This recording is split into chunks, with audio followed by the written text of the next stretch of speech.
Good morning. This is Tasemere, your host of the Blackout Live from New York. I'm so excited to be here with you guys today. As usual, I'm going to give you a little synopsis into what the Blackout Live from New York is, and then jump into what we are going to be talking about today. So, the Blackout Live from New York with your host Tajmir's purpose is to celebrate Black folks across the diaspora and to have an open dialogue about Black economics, how we reimagine trends in business and explore the magic that we have. Today, we are going to explore the impact of co-opting Black culture. I have an article that I want to share with you guys today. Sha'Carri Richardson teams up with Kanye West, even though she wasn't able to play in the Olympics. HUD is finally going to try to serve the community, which is what they were freaking designed to do in the first place, and deeply talk about reparations and President Joe Biden's agenda. This is like a jam-packed day today. I swear, this show is helping me to stay current about current events. So let's just jump right into it. Let's start off with while white influencers, let me read you guys the title. While white influencers blackfish to build buzz, Black creatives say that co-opting their culture is costly. So let's jump in and talk about this. Definitely let me know how you guys are feeling in the comments, because I love, love, love hearing what you guys have to say. So let me just share my screen right now.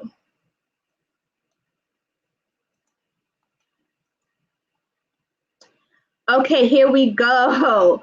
This is very interesting to me because a few episodes back, we talked about how Black folks were upset with the dances that they were creating on TikTok and had decided that they were basically going to ban working on TikTok and making content for their platform for a certain amount of time, but they did not specify it. So this is like really interesting that this topic is now coming up again around white influencers and blackfish, and we need to determine what this is. So they're saying that blackfishing refers to a trend of white influencers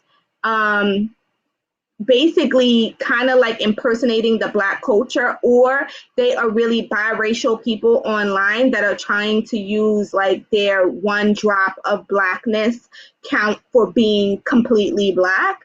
And I want to know what you guys think about that. Do you think that that is an issue? Let me stop sharing for a second so I can understand where you guys are with this. Do you think that this is an issue? For me, I constantly say, I don't know why Black folks are just creating all this content on platforms that we do not own, and then we're getting upset that we are not, again, being accepted into this whole economic engine. And so what do you guys think? Do you guys think that people need to be upset about it? Do you think that people really are blackfishing the Black culture on social media such as Facebook, Twitter, Instagram, Snapchat, to gain followers, to gain influencer rights, recognition, whatever the case may be?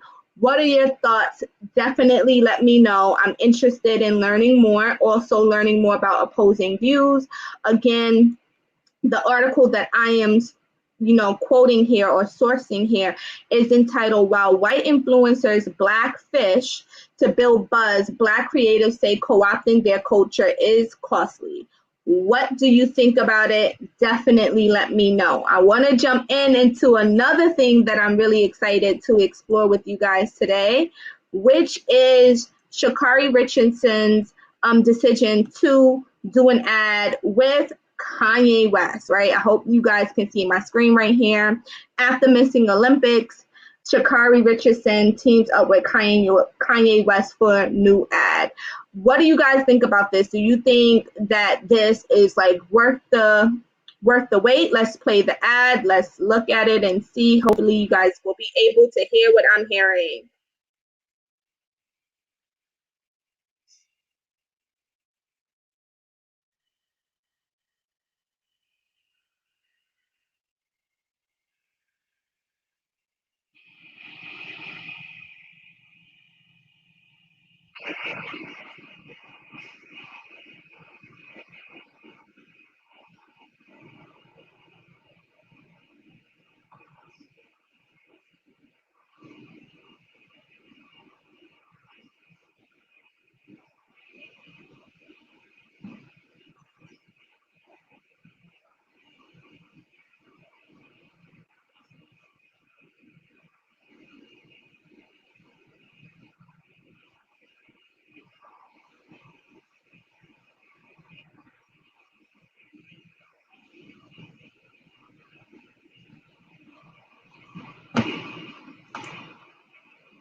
Would love to hear it. I totally didn't even know that this ad existed. Not sure if you guys knew that this ad existed.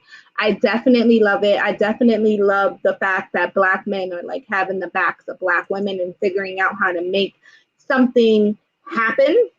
Definitely have to give shout outs to Dre, who is the owner of Beats by Dre. And I love it. It's amazing. I felt like if you didn't hear the music playing, there was a song playing in the background. But I really, really, really enjoyed the the ad. Just wanted to know what you guys are thinking about it, how you're feeling about it. I feel like maybe at least she got something, you know, she wasn't left completely with nothing. And this might bring her new endorsements after seeing how well this ad does, and having her have a brand backing her might, you know, do wonders for her economic stability, but also wonders for us in figuring out how we continue to support each other. So super excited about that. If you are just now tuning in, I'll do a quick little recap before I get too involved in this segment. Today's segment, we are talking about, let me get it up here so I can read it properly to you guys. We are talking about co-opting Black culture and what does that mean. We just reviewed Sha'Carri Richardson's advertisement with Kanye West. We are going to jump into HUD finally deciding to help out Black folks, which is what they were supposed to freaking do in the first place. And then we're going to jump into Joe Biden's discussion or policy around reparations, which I know a lot of people have been waiting for. What are they going to do for Black folks, especially since they have spent such a great deal of their time advertising to us of why we needed to vote for them in this previous election. So I also wanted to know what the heck did that really mean for us and what we are doing in our state of just everything that's going on here in the States. This channel is dedicated to exploring Black folks from across the diaspora, talking about the magic that we have, and also talking about our economic stability, because that is core for us really being free, right? When we think about freedom and what does it cost and what does it take, we all are looking to be free. Hi, Brenda, how are you? I missed you for a couple of episodes. I'm happy to have you back. Let's jump into HUD. This is the article that I am referencing. I will also play a clip. I think that there's a clip associated with this somewhere. So I will also play that, but let me just share my screen right now.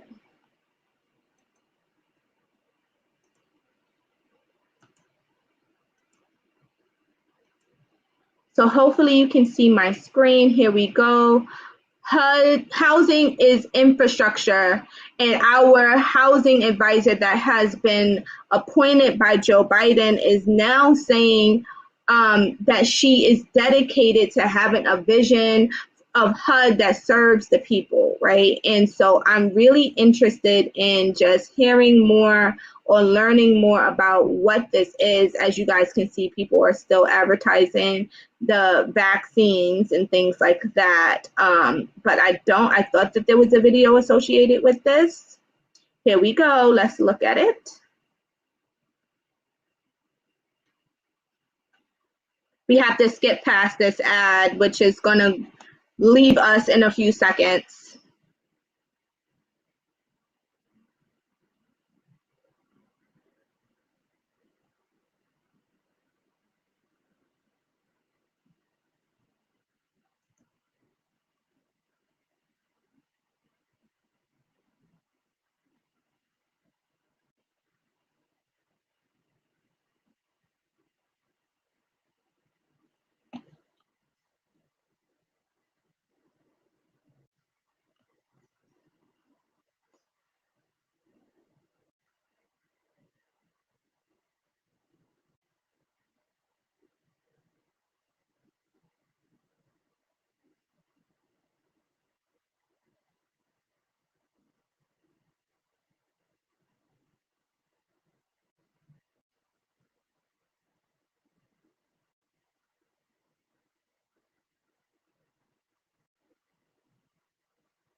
So I'm not sure if you guys can hear it. Oh no, Brenda.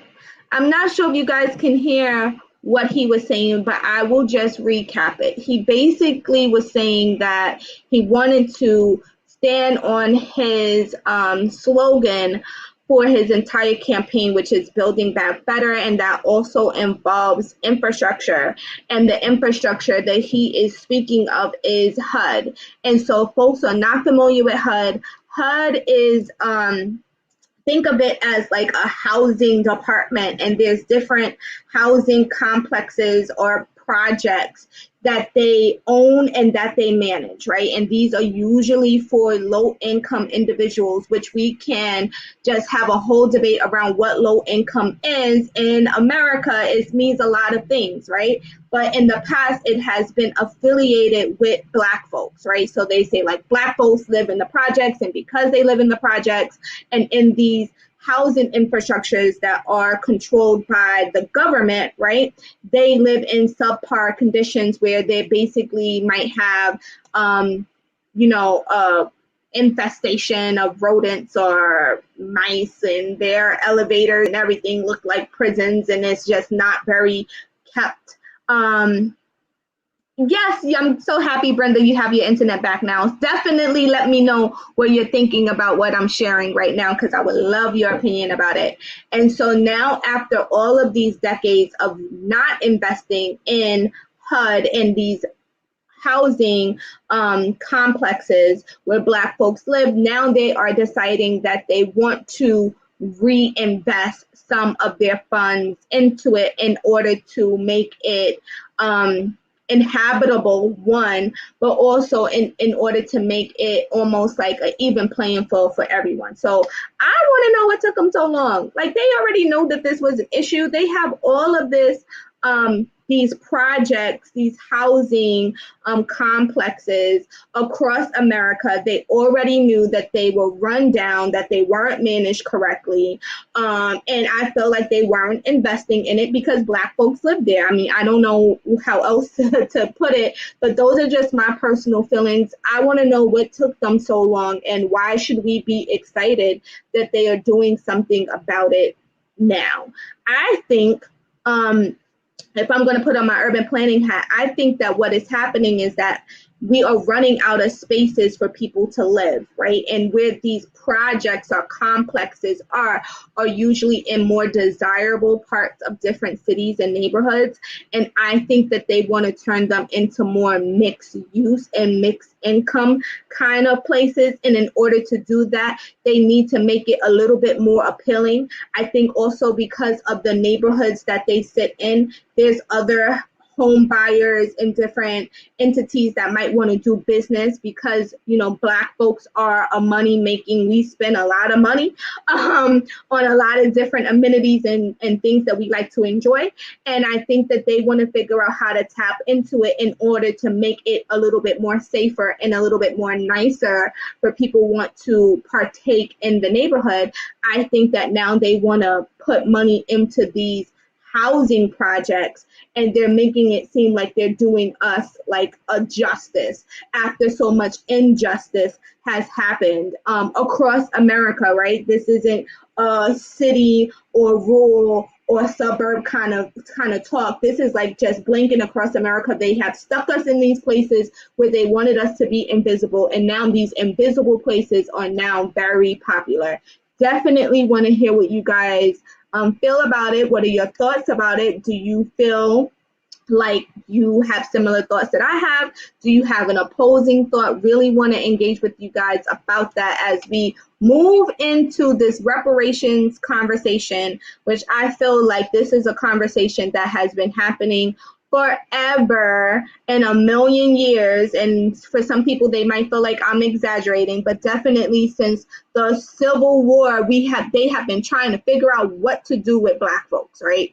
And after the Civil War, they had decided that they were going to give us this measly little 40 acres and a mule after they had captured us and enslaved us to do their labor and work and make the money. They felt like they were going to do something, but then they decided like, hey, no, we're not going to do anything. And this has always been on the table about reparations for Black folks, right?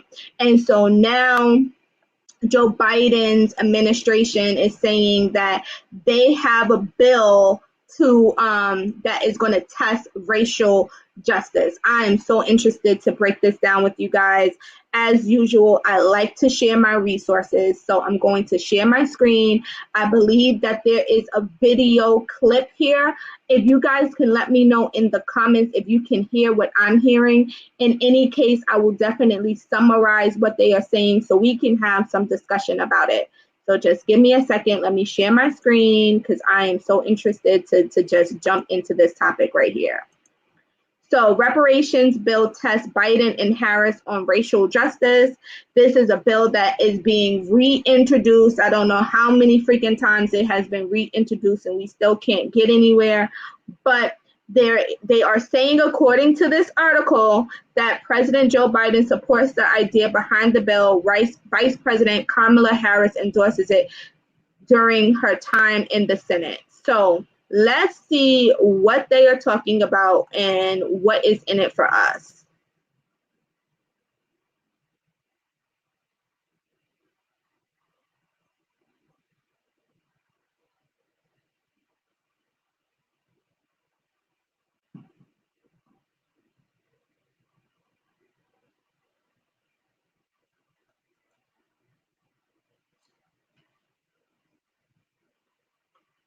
House Judiciary Committee hearing today. The president is one of the legislation.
Why not on this issue create a commission and write it?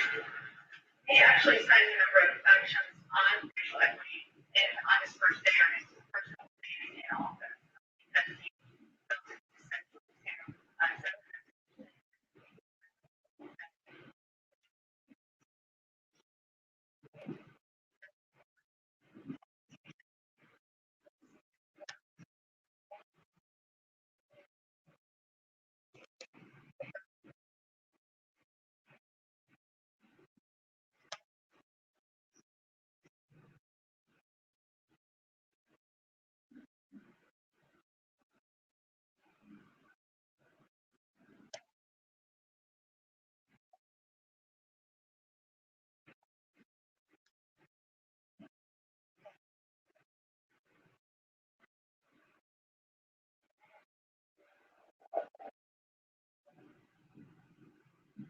Okay, I'm going to stop sharing my screen.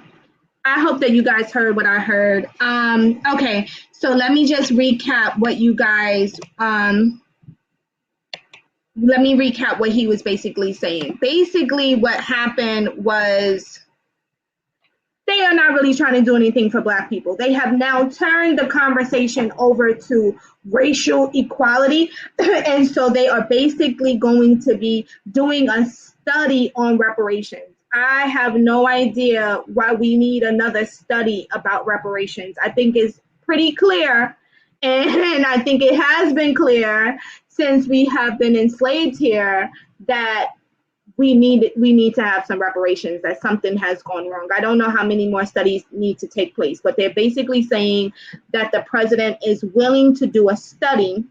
He's not committing to signing a bill, however.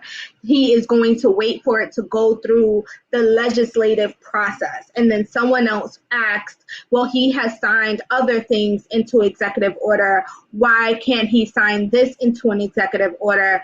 And the press secretary was basically saying like, hey, he's done a lot around racial equality, and almost like the racial equality piece should be enough. But we should know as Black folks, when people start saying words that's not Black, anything that they're afraid to say the word Black, that it means that they are not really talking about us, right? So he is like skirting around this and basically saying like he wants to do things where it's going to benefit all of us, instead of saying like exactly what is going to be his Black agenda, which I think is because he doesn't have one. Definitely let me know what you guys are thinking in the comments. I hope that clarified what he was talking about in his speech, but I definitely would love to know what you guys think. Do you guys think that there needs to be another study on reparations? Do you think that we need to keep investigating the impacts of racial inequality for Black folks? Or do you think that we need to just make something happen? Either say it's going to happen or it's not going to happen. What are you guys' thoughts? Because I think I already shared my thoughts, which is that I think they need to either just say that they're going to do something or say that they're not. But I think that leading us to believe that they are trying to work on pushing the issue around a Black agenda, and they are really not doing much of anything, to be quite honest, other than just doing smoke and mirrors, which is saying like, hey, we want to talk about Black folks, but we need to talk about Black folks in a conversation that talks about all of us. And this really gets me upset a little bit, even though if you can't hear it in my voice, is because we never have these things around any other group of people, you know. And I have had this conversation with an Asian woman, like, you guys have Chinatown, and you guys definitely make it clear that if we are not Asian, we do not need to try to live here. You guys have your own policies, your own economic engines, that you make it clear that this is for Asian Americans. And we respect that, right? But when Black folks say that we want to have something that is for just Black people, we get tied into these things that have to encompass everybody, right? And so why is that? Why can't we just have something that is just for us? Because people ask us for our Black vote when they're coming out and they're asking for the vote. They're not saying we want the racial equality vote. They're not saying that we want the minority vote. They're very specific in saying like we need the Black vote. But then when Black folks act like what's in it for us, it becomes we can't just talk about you, we have to talk about everyone. And so her response to me was that people get scared when Black people start asking for things. They get scared when we start asking about what's in it for us. People aren't really scared of these other groups the way that they're scared of us. That was her short end of the answer. I wonder if that's also the answer that Joe Biden has, which is like he's a little afraid to push the envelope and have a very clear, specific Black agenda that talks about reparations in a very real way, in a very tangible way, specifically for Black people, because he is just afraid of the blowback that he's going to get. Let me know what you guys are thinking in the comments before I sign off. Those are my topics for today. Just to recap, we spoke about Blackfish, which is basically people on different social media platforms are getting really frustrated with their culture being co-opted, specifically on TikTok, and just what are they going to do about that. We also investigated Sha'Carri Richardson's new advertisement with Beats by Drake, and she teamed up with Kanye West in order to, do the ad. And then we also spoke about HUD finally deciding to do something for Black folks.